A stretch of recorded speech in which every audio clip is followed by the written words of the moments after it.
miền chặt rì rì chặt lá nơi nông sẽ cái đây để tha dân chơi sờ lạnh luôn dân là ngày chăm bạch to là nè là tây sờ lạnh nhá nơi nông sẽ cái đây nấng rì bạp hồ hài màu nấng từ nè là tây sờ lạnh nấng có dân rạp an từ vinh nấng anh thấy có dân pro thì bắt đầm bay ao nè để sờ lạnh dân nó cùng áo khọ chặt còn nè mà năng làm rạp luôn dân có sờ lạnh luôn anh nên luôn anh chỉ ti pưng đừng thấy có riêng nè để mình sờ lạnh dân nên ai thế dân bàn từ chạp vô mau chia rom ơi cả tục mà nô mà ninh ấy tới thế nơi tại dân ọp rôm meta phê và đi trắng làm bay tròn để thả nè rồi tây mình sờ lạnh dớn té dân mà nè ai đây sờ lạnh luôn ai nó cứ cục con này chẳng vừa dân một đợt prát pra thì khi tới ở ngõ nâng ơi tại dân ai chui luôn anh cùng ai ca tục hơi nằng ruột phật chạ tục bán cứ hai vậy nằng nhà miền tiệt tinh ấy cho mùi nợ tây tiệt có văn thái thầm mà đá dân ông nè mà nè vào tay tại miền một cô này sờ lạnh dân chỉ vì xe đôi miệt đa bị đa ấy chẳng tê rồi nè nằng này tôi chia sờ lạnh bát mách cả đời rồi nè bên nơi trăng để thà dân chui bằng vai từ đây sự đây sờ lạnh nâng ở chỗ mà nơi không có sao là thua đôi chia nhiệt nhôm thà sờ lạnh con cha đời meta đời ca rọp an đôi sự đây chia lá còn miền hết còn ta nè đời sờ lạnh đời ốp bạn say dạng na đời này ha đời ria kia ấy có miền từ tam nấc tại con cha miền chùm hô răng phần nằng ngày ai tha pra cái đây sờ lạnh như bọn nè rồi tây đó chui ở nè rồi tây nằng ấy màu này ha nơi nông tiền sale phê vật này anh ấy để dân chui ở nè rồi tây đây sờ lạnh dân đó cái đó ban thì cái đây sọc tôi dân đăng ấy thì riêng đầm nào lấy tại càng nào plot lệ trôi tới nơi nông riêng sẽ đây tốc làm ba nông chỉ vật nắng ba dạ dạp từng ở từ kia từng kê từng quạt nâng từng kê từng dân nâng còn là ngay bên đây dân pra thì đây sẽ lanh bao dân ai pra ban để pra tới chỉ meta nè đây dân sẽ lanh nhà na hết dân bùm non và na ơi nè nu anh ban thì cái đây sọc chẳng hai đây chỉ đây sọc từ trai ra nạ cúng tiền sớ phê và nì là ngày ba được không plei nâng chẳng cứ dân chốt chơi dân ai nè hả đây sẽ lanh từ đây ria kia nâng ban nè là ngày chẳng ca để dân sẽ lanh cái luôn dân việc tiện tuông từ năng lô phẹ ấy nạp thay ạt tạ sở mang tê mang năng dân mình bạc đi sai lô phẹ ban thế nhưng mà có vấn thấy dân pra cái đây giờ lánh đó cái đây giờ lánh cái luôn dân đây lô phẹ đó ai mau chia ca sở lánh không có sao là thua hay là sợ thia sợ nề hạ đó chứ sở lánh không sao mà thị bà nhà nó ngay chân nòm luôn dân này rùi phật chạ tục bàn là ngày chẳng nơi cái nông gì cái đây đây thà một bò sạt dương miền smart ở đây chỉ còn là giam là mất chỉ mùi nên nó sệt thìa nó làm khăn để nằm ở dương thầm ở dưới trá đây nơi cái nông phơi đó là o phơi riệp mà sma chạy ra nơi cái nông ca gì cam với chơi cam nô cam là o rồi hốt đào tới tập tham vipassana nâng thầm ở dưới trá chua amata còn hay nơi không thì cái đây để riệp rạp máu thì pre phòn nạ montani bot phân tích từ trong để tha bàn châu col pre đầm miền và phệ nắng đối chỉ mê top để chinh sừng kiếm lang col pre chi miềnแต่เรื่อง rì rìแต่miềnแต่เรื่องđể tha tu đồng văn pi pre chi nâng ngày dạng ná pre phòn nạ montani bot ní chinh sừng kiếm nông vật ở sang xa ខ្លួនលោកណាហើយព្រះដ៏មានពភាព្រះអង្គបំពេញអភិនិហាបារមីបានជាពុទ្ធមកហ្នឹងគឺព្រះអង្គសម្រាប់ពុទ្ធបំណងត្រង់ដែលថាសត្វលោកហ្នឹងបានរួចផុតចាកទុក្ខហ្នឹងអញ្ចឹងក៏ព្រះអង្គទ្រង់អនុមោទនាដោយកថាវត្ថុជាអនន្តន័យក្នុងព្រះកថាប្រាប់អញ្ចឹងសម្ដែងអនន្តៈមិនមានទីបំផុតក្នុងន័យមិនអាចកំណត់ព្រំដែនបានតែក្នុងកថាវត្ថុ10ហ្នឹង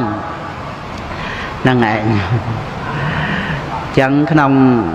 រឿងរ៉ាវដែលរៀបរាប់ពីព្រះបណ្ណមន្តានីបុត្រហ្នឹងគឺ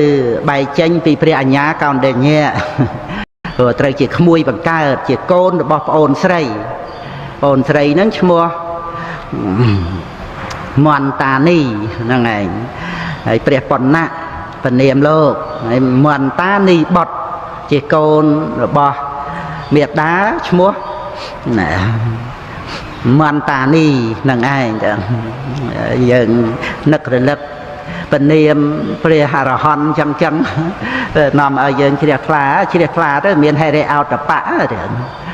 ហ្នឹងឯងដែលយើងមិនអាចជាបុគ្គលសៅមងស្មោកគ្រោកអីទេហ្នឹងហេរិអោតបៈកើតឡើងណាដើម្បីយើងបានគៀកិត្តចិត្តព្រះអរិយបុគ្គលគៀកិត្តចិត្តព្រះសម្មាសម្ពុទ្ធហ្នឹងឯងត្រូវតែជាបុគ្គលដកក្អែលត្រូវតែជាបុគ្គលមានហេរិអោតបៈហ្នឹងគឺពុទ្ធានុសតិក៏ដោយធម្មានុសតិក៏ដោយសង្ឃានុសតិក៏ដោយចឹងយើងនឹងបានទៅជាបច្ចេកដីជាទីគោរពនៃខ្លួនយើងហើយជាទីគោរពនៃមនុស្សនិងទេវតាក៏ទៅតាមអធិស្រ័យហ្នឹងប៉ុន្តែអត្តកិរវតាជាទីគោរពនៃខ្លួនឯងហ្នឹងដោយសារជាបច្ចេកដីបញ្ចុះនៅព្រះបរមធាតុណាអាហ្នឹងគឺយើងជាទីរីករាយជ្រះថ្លាហើយចិត្តត្រេកអរបបរចែកដីពោធិសុខណាក៏ប៉ុន្តែសម្រាប់ចែកដីនៃជីវិតហ្នឹងមានសិលជាភូមិឋានក្នុងការកសាងបច្ចេកដីណាចាក់គ្រឹះឲ្យមាំក្នុងផែនដីណាហើយតួសមថៈមានមេត្តាចិត្តជាដើមទលំទលាយដូចនៅភាលីអញ្ចឹងទលំទលាយគឺថាមេត្តាព្រហ្មវិហារចម្រើនទៅក្នុងវិស័យដែលពុទ្ធបរិស័ទយើងពិតជាស្រឡាញ់ខ្លួនឯងមែនហ្នឹងមិនគិតឲ្យខ្លួនឯងកើតទុក្ខជាមួយនឹងរឿងដូចថាកប៉ិចកប៉ុករឿងកប៉ិចកប៉ុកហ្នឹងគឺរឿងប្រកដីហ្នឹងដែលយើង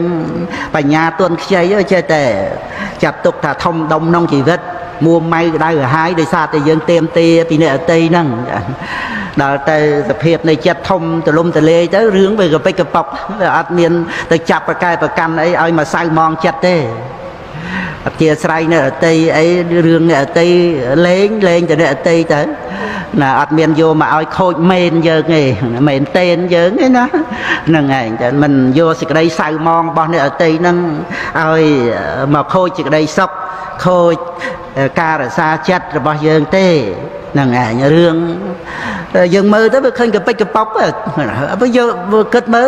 អ្នកដែលមានកិលេសហ្នឹងយកមកប្រៀបជាមួយនឹងបរតនត្រ័យយ៉ាងម៉េចហើយយើងទៅប្រកាន់ជាមួយអ្នកមានកិលេសឲ្យមកសៅมองចិត្តយើងសមទេបើយើងមានពុទ្ធជាទីអារម្មណ៍ណាធិបតីអារម្មណ៍ធំប៉ុន្តែអារម្មណ៍ធំដែលនាំឲ្យចម្រើនទៅដោយកិលេសហ្នឹងឯងជាអារម្មណ៍ដែលនាំឲ្យមានលោភៈជាប់ជាពាក់អញ្ចឹងក៏ជាបច្ច័យនៃទុក្ខទោមនស្សដោយប្រការផ្សេងប៉ុន្តែយើងមានអារម្មណ៍ណាធិបតីនៃមហាកុសលនេះណាហ្នឹងឯង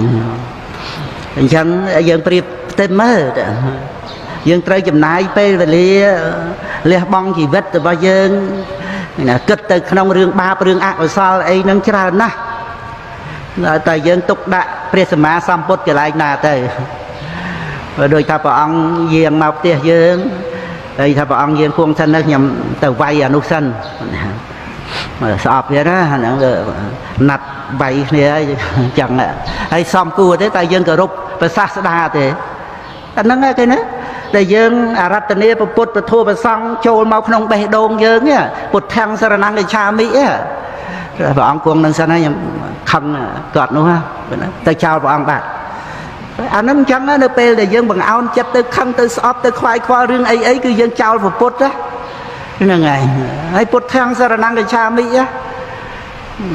បើមិនយាងព្រះអង្គមកបេះដូងយើងនិយាយវត្ថុរូបជាទីអាស្រ័យហ្នឹងតាមពិតគឺចិត្តហ្នឹងអាស្រ័យនឹងហតិយវត្ថុហ្នឹងយើងយាងព្រះអង្គមកហ្នឹងតើផ្ទះយើងនឹងសៅมองស្មោកគ្រោកសិទ្ធិសារាមច្រំស្អុយអីចឹងតើយើងគោរពព្រះសាស្តាដែរឬទេហ្នឹងហើយអញ្ចឹងដែលត្រូវស្អាតហ្នឹងគឺសិលហ្នឹងណាតែយើងមានសិលហ្នឹងដើម្បីយើងទទួលព្រះដ៏មានពភៈណាបើដូចជាផ្ទះស្អាតរបស់យើងអញ្ចឹងកាយកម្មល្អវិច័យកម្មល្អហ្នឹងសំគួរហើយហ្នឹងអញ្ចឹងយើងនិយាយមកនៅក្នុងរឿងចែកដីនៃជីវិតនេះហើយយើងមានសិលជាគ្រឹះមានការអប់រំចិត្តនឹងឯងឲ្យបានធំទលំទលាយជាតួកណ្ដាលនៃបច្ចេកដីមានបញ្ញាជាកំពូលនៃបច្ចេកដីហើយយើងបញ្ចុះនៅប្រធានគឺណាប្រធានក្នុងទីនេះសម្រាប់ព្រះអរិយបុគ្គលគឺអសង្កតធាតុព្រះនិព្វានដែលជាអារម្មណ៍នៃផលសមាបត្តិហើយពុទ្ធបរិស័ទថាបឋិជនដែលល្អមានវិបស្សនាគឺមានព្រះនិព្វានជាអធិស្រ័យដើម្បីយាងដើម្បីដង្ហែនៅ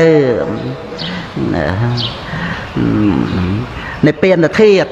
ហ្នឹងហើយអសង្កតធាតុបរមធាតុហ្នឹងណាព្រះពុទ្ធបរមធាតុហ្នឹងដែលយើងនិយាយនៅក្នុងបរិបត្តិធម៌ហ្នឹងគឺអសង្កតធាតុគឺព្រះនិព្វានហ្នឹងឯងចឹងដោយអំណាចនៃវិបស្សនាញាណនិងមគ្គញាណយើងយាងព្រះនិព្វានធាតុហ្នឹងមកតម្កល់នៅក្នុងសរីរៈនេះអត្តភាពនេះបច្ចេកដីនេះដែលមានសិលជាគ្រឹះដែលមានសមាធិជាតួកណ្ដាលនៃបច្ចេកដីហើយនឹងមានបញ្ញាជាកំពូលហើយបញ្ចុះត្រង់កំពូលហ្នឹងទាំងដោយបញ្ញាលោកយៈលោកតរៈហ្នឹងដែល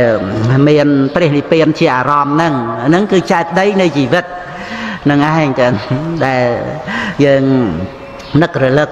ដល់គុណព្រះពុទ្ធពធព្រះសង្ឃទៅយើងមានអនុសតិហ្នឹងបានដូចថាជាបច្ចេកដីមាសមានសិលតុបតែងប្រដាប់ទៅដោយរតនវត្ថុមាសពេជ្រអីត្បូងអីកែវមณีអីបច្ចេកដីហ្នឹងចឹងគាត់ណាមានខន្តីមានសិលជាគ្រឿងប្រដាប់ក្នុងជីវិតហ្នឹងរីករាយជ្រះថ្លាដែលយើងអាចសម្រេចបានឲ្យខ្លួនឯងហ្នឹងឯងអស់ចាមឡើងម្លឹងហើយយើងទទូចទទេរំពឹងអីពីអ្នកដទៃហ្នឹងចង់បានអីបើយើងគ្រាន់តែព្រមប្រគល់ឲ្យអ្នកដទៃប៉ុណ្ណឹងទៅយើងមានសេចក្តីសុខហើយបើយើងព្រមប្រគល់ឲ្យធម្មតាធัวសច្ចធัวយើងមិនទៀមទាទៅតាមតណ្ហាគឺបរមត្តសុខនឹងទៅតែម្ដងចឹងដោយអំណាចវិបស្សនាញាណហ្នឹងហើយព្រះបណ្ណាព្រះបណ្ណមន្តានីបុត្រហ្នឹងក៏បែកចេញពីព្រះអញ្ញាកោណ្ឌញ្ញៈហើយព្រះអញ្ញាកោណ្ឌញ្ញៈហ្នឹងក៏បែកចេញសេចក្តីនៃពធអំពីដែលត្រង់ដែលថាឧទ្ទិសនាមហ្នឹងហើយឧទ្ទិសនាមហ្នឹងដើម្បីបរិស័ទជ្រះថ្លានឹងគុណព្រះអញ្ញាកោណ្ឌញ្ញៈហ្នឹងហើយព្រះកថាលោកប្រាប់ចឹងទៅ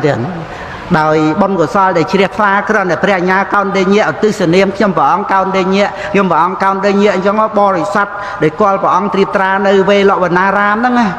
គឺបុណ្យកុសលហ្នឹងឲ្យទៅកាន់សុគតិភពពេញណែនត្រៀបត្រាណាចឹងហ្នឹងឯងតែបើសិនបើដែលព្រះអញ្ញាកោណ្ឌញ្ញៈហ្នឹងមិនបានឧទ្ទិសនាមអ្នកដែលបន្ទុះតោះតោមនោះហ្នឹងពេញទៅក្នុងនរកដូចគ្នាដែរហ្នឹងឯងមើលបរិស័ទច្រើនណា